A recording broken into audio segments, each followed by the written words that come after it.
Welcome to day 6 of our 7-day devotional, walking where Jesus walked, right here in Jerusalem, in the Old City, just outside the walls of the Old City. As a matter of fact, right now we're standing at the spot of what we call Skull Hill. We are in the Garden Tomb area, and if you look at this picture right here, what you can see was taken prior to the 50s, where you can really visualize the skull that's in the hill that is spoken of in God's Word. So let's read from the Bible.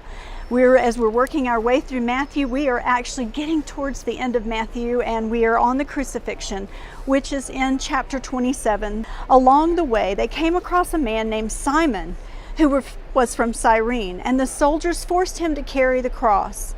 And they went out to a place called Golgotha, which means the place of the skull. The soldiers gave Jesus wine mixed with bitter gall, but when he had tasted it, he refused to drink it. After they nailed him to the cross, the soldiers gambled for his clothes by throwing dice.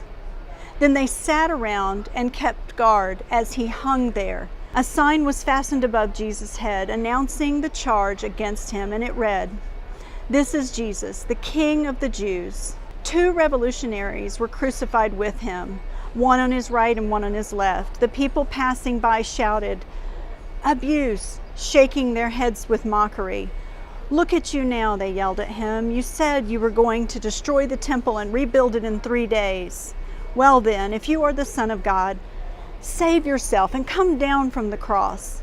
The leading priests and teachers of religious law and elders also mocked Jesus. "He saved others," they scoffed, "but he can't save himself. So is he the King of Israel? Is he? Let him come down from the cross right now, and we will believe him. He trusted God, so let God rescue him, which we know he will, now if he wants him. For he said, 'I am the Son of God.'" Even the revolutionaries who were crucified with him ridiculed him in the same way. At noon, darkness fell across the whole land until 3 o'clock. And at about 3 o'clock, Jesus called out in a loud voice, my God, why have you abandoned me?" So this is the area, very likely, where Jesus would have taken his last breath, where he gave his life for you and I, where he shed his blood to cover our sin for our salvation, so that we might spend eternity with him, with God, in heaven. He paid the price for you and I. So I want to ask you today, and as part of our devotion, as we reflect on this very moment and how those who adored him, those who followed him like you and I do, how they must have felt in that very moment when this happened. But you and I also know there's great news to come in a very short time. So do you take this lightly? Do you see where Jesus spent his final hours on earth of his final ministry prior to his resurrection? Do you sense the heaviness that everyone would have felt?